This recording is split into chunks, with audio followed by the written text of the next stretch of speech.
Well, hello everybody. So my name is Richard. I'm the owner and founder of Quant Algorithms, and today I'll be doing a performance review. Now feel free to pause the video and you can go ahead and read this entire risk disclosure. Basically the gist of it is that there's a lot of risk in trading futures.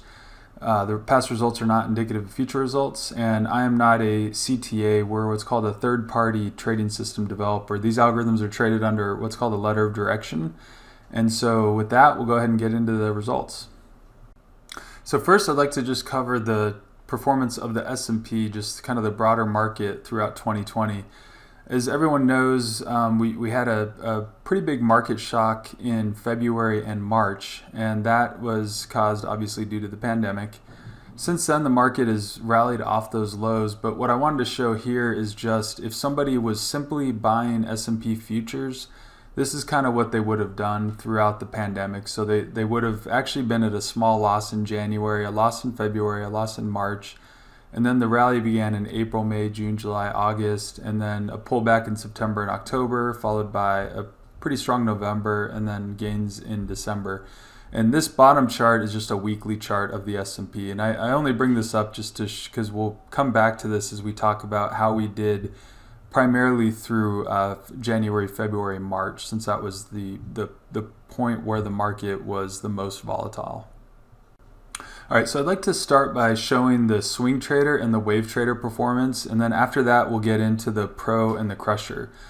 But again, similar chart on the bottom here. On the bottom is just the S&P. So January was a small loss, February and March were pretty sizable losses in the S&P, and then April through the rest of the year.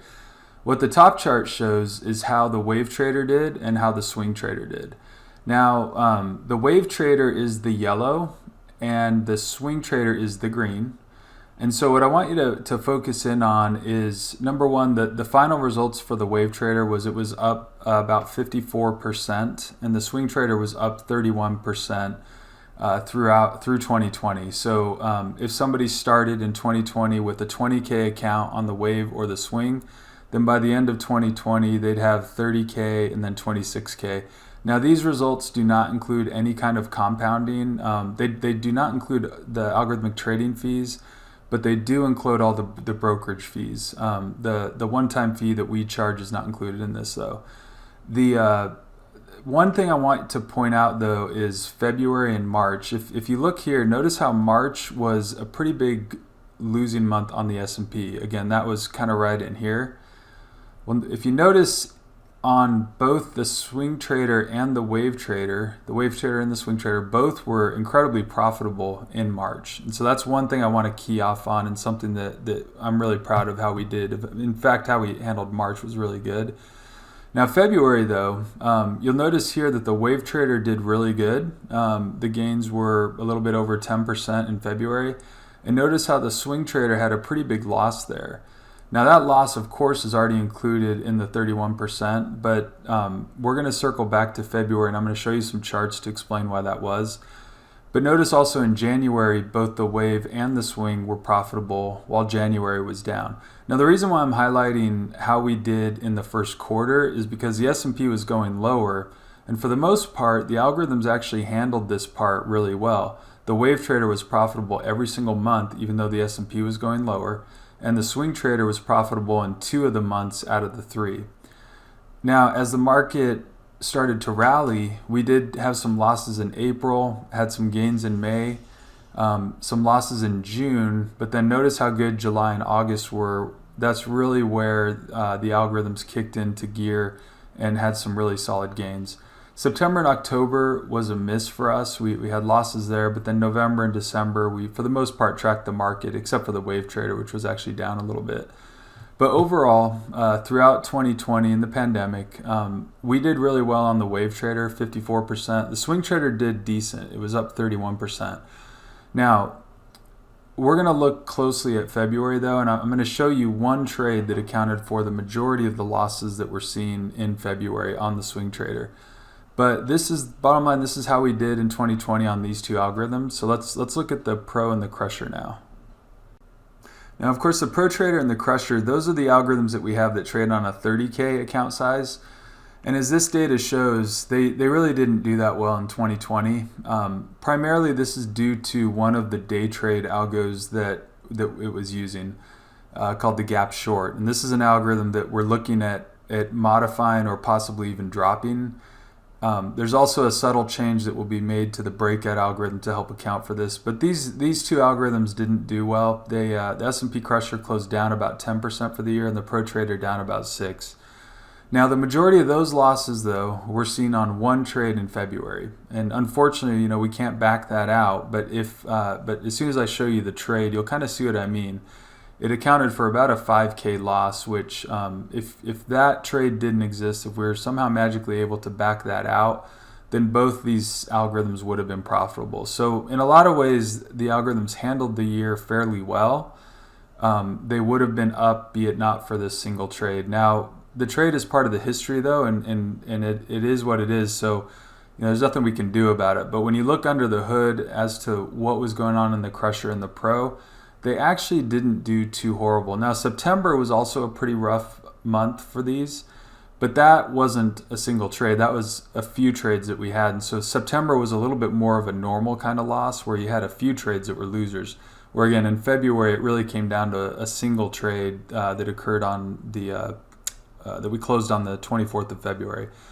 But with that out of the way, let's go ahead and keep going, and I'll show you how we did in Q1, and we'll look at the charts, and I'll be able to kind of show you what was going on that caused February to be such an odd month, where the wave trader was up, but the swing trader was down, and then the Pro and the Crusher were also down.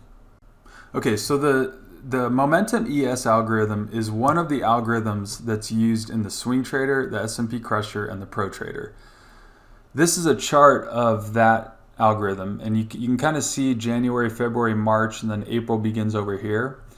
You can see in January the algorithm actually did pretty well. I know you can't see it from here, but basically every time you see text on the chart, that means we placed a trade.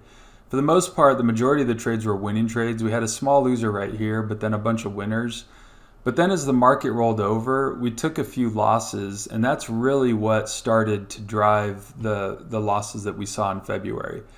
Now, in January and February, apart from that trade, the algorithm was actually up and actually did pretty well. So again, we're gonna look now at this one trade though that we had, so I can kind of show you what was going on. All right, so now all I've done is I've zoomed in on that period that I mentioned, the February portion where that one trade was really rough on us. Now I zoomed in so that you could kind of see the move that I'm talking about. Basically what happened is on the 21st of February, the algorithm bought on a Friday, and we bought it about 3,300 and a quarter. And that was a Friday. On Monday morning, I think it was news that hit in Korea that the pandemic had really been spreading in Korea, and that's really where the markets began to roll over and really started to price in the pandemic. So what you see here is a gap down on Monday, and the market opened at 3192, which was about a 108 point drop in the S&P. Now that's a pretty huge move. That's the biggest move I've ever seen going back all the back tests. And so it was a really big move. It's hard to really gauge the size of it just by this chart because it kind of looks like it just gapped down to some lows from a couple weeks earlier. But that kind of move is actually really big to happen in the overnight. And what it accounted for was 108 points, which is about a $5,400 loss. Now that trade was taken by the swing trader, the Crusher, and the Pro. The wave trader didn't take that trade. And again, that's the reason why the wave trader was up 54%, where the swing trader was only up about 30%, is really because of that one trade primarily. But again, it's part of the results, and it is a good reminder that there is risk in trading futures, that there is no system that's 100% perfect. We're in the business of risk. I mean, we're trading the futures market, and while we do everything we can to minimize the risk, there is always risk of some kind of large move against us. Now, after this occurred, I made a change to the algorithm that was designed to prevent this kind of loss again.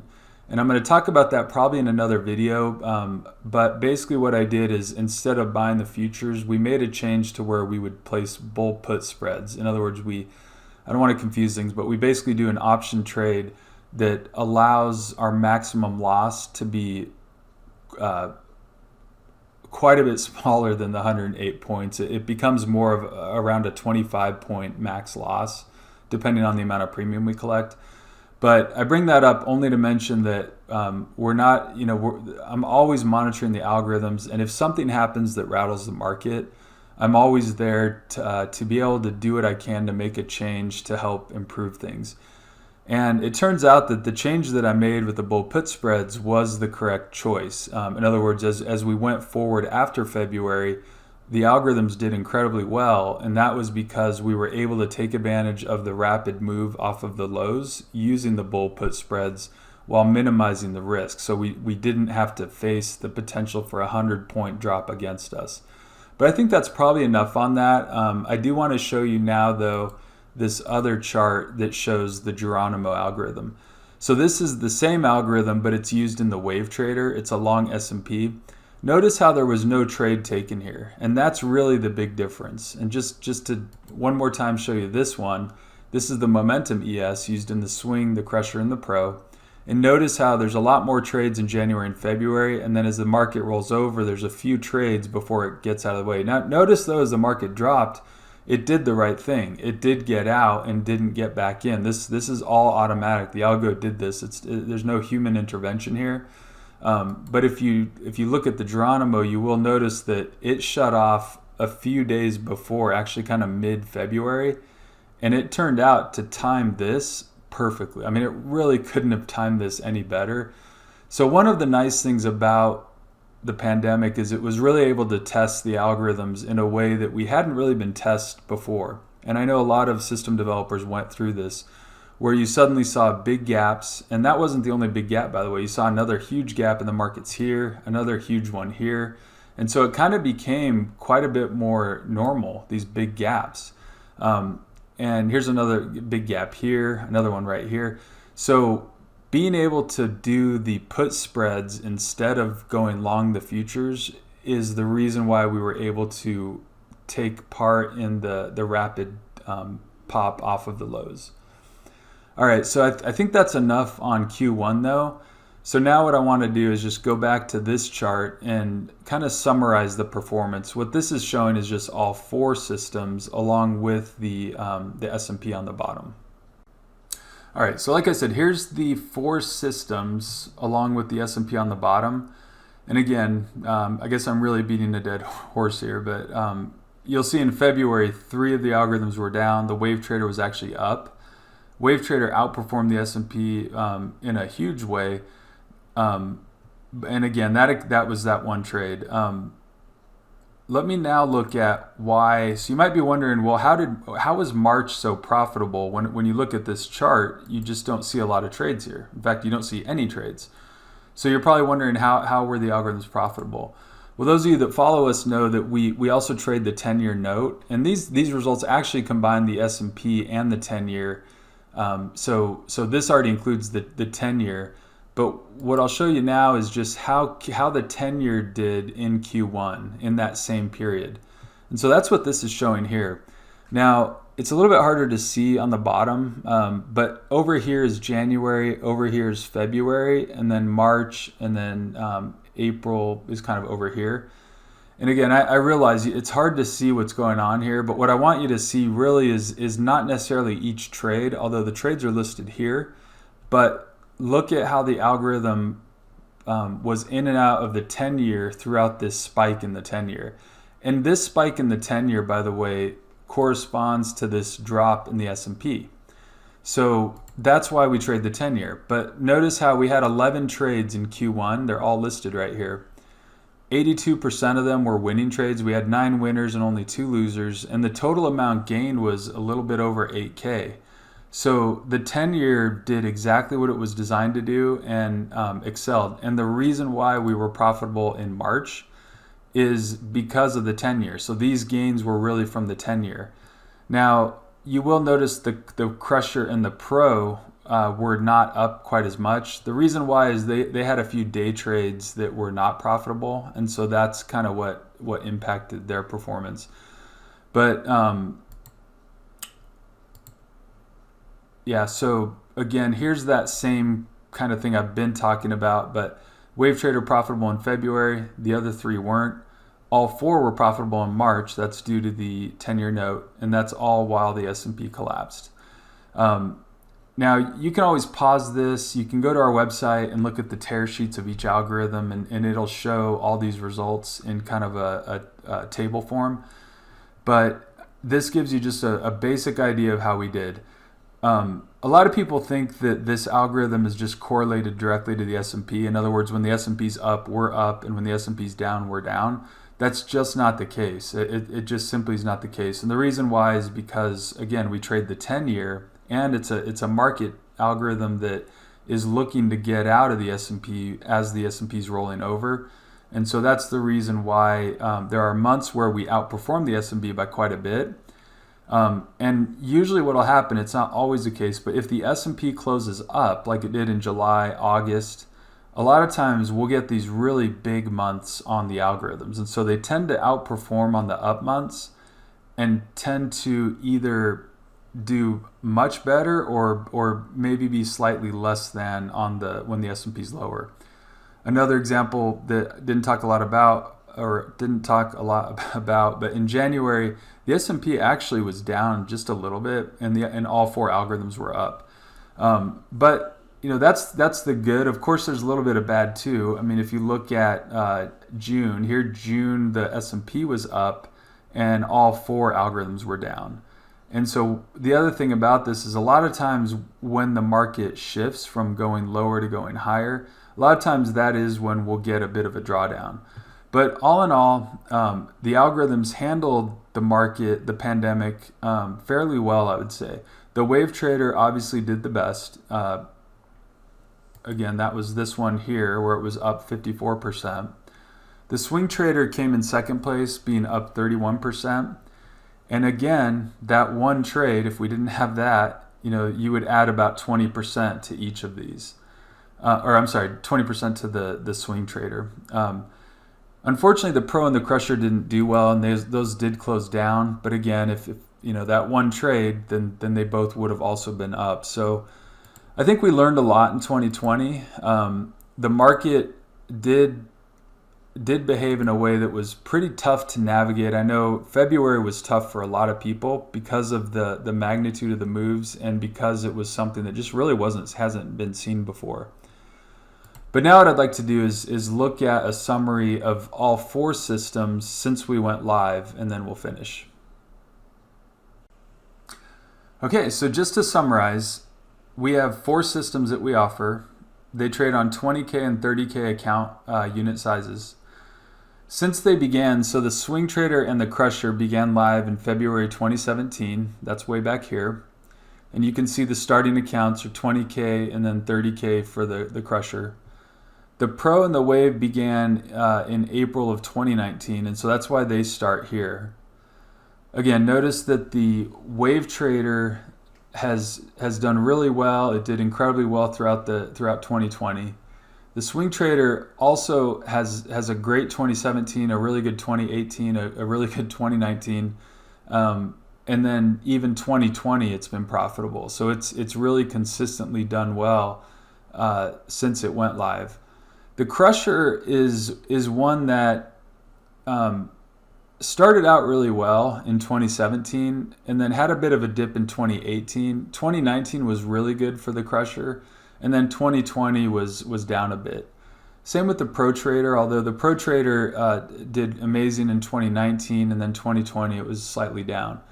Now, you might be wondering, and by the way, if someone was starting with a nominal 1 unit throughout the entire period, now this is not compounded. I want to emphasize that. That's just if somebody traded 1 unit the entire time, in other words, as if they had 20K or 30K throughout the entire time, then by the end of 2020, the Wave Trader would have gone from 20K to about 37K. The Swing Trader would have gone from 20K to about 54K. The Crusher from about 30K to almost 60K, and then the Pro from 30 to 50. I think that the reason why I'm confident in the algorithms is because there's such a long history of them being traded live, to where we kind of know, or we have good history on what the algorithm has done in the past in an up moving market, and now also a down moving market. And not only a down moving market, but a market that is in essence crashing over the course of a few weeks. And so we were able to see how the algorithms did. And we're really proud of the fact that in March they were incredibly profitable, even though the S&P sold off the strongest. And for the wave, very proud of how it handled February. Now, of course, the other three struggled in February, and there's things there that have been slightly modified to use those bull put spreads to help improve that. But even with that in mind, July and August were amazing for all of the algorithms, and for the most part, they all did well. As you analyze data, it is a relatively normal thing when you look under the hood of an algorithm to try to say, well, was there one trade that was really good or one trade that was really, really bad, and to try to figure out if that's hopefully just an outlier. And as you do that, then what you see is that overall, again, the algorithms handled everything pretty well. So I think that's the main thing I wanted to talk about, but I'll just close with this risk disclaimer again. Trading futures involves substantial risk of loss. It's not for everyone. We are not a CTA. We're just a third-party developer. People trade the algorithms under what's called a letter of direction. And then here's our contact information. So if you want more information and you would like to talk to us about the algorithms, give us a call. And there's a couple guys that work for me, Rich and Brent, that will be happy to help answer any questions. And if you want to set up a meeting with me, I'm happy to talk to you over the phone and answer any technical questions you might have. But other than that, thanks a ton for watching. I think we're all glad that 2020 is over for multiple reasons, and we're looking forward to a prosperous 2021, hopefully. Now, of course, there's no guarantee that we will continue to do well. There's simply no guarantee in trading. But my confidence level in the algorithms is incredibly high. Now, there's no doubt that we've been in a bit of a drawdown that started way back here, kind of in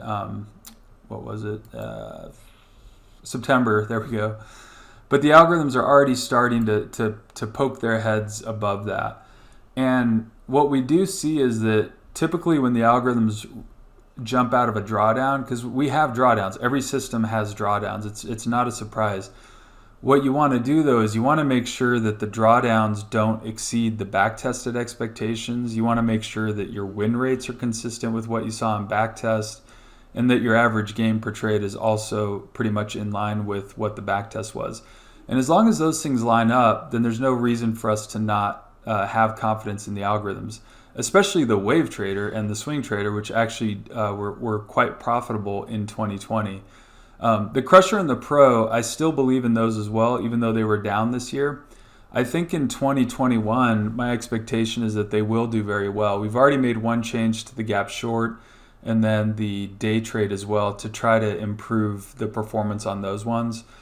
So I am quite confident in them as well. But of course, a lot of people will look at which ones have done the best. And the answer to that question is definitely the wave trader and the swing trader. So thanks again for watching. Hopefully this was informative to not only potential people looking at the company and the website, but also my existing clients. Hopefully this helps share as well, just on how we've done, and looking forward to the new year and wishing you all the best. Thank you. Bye.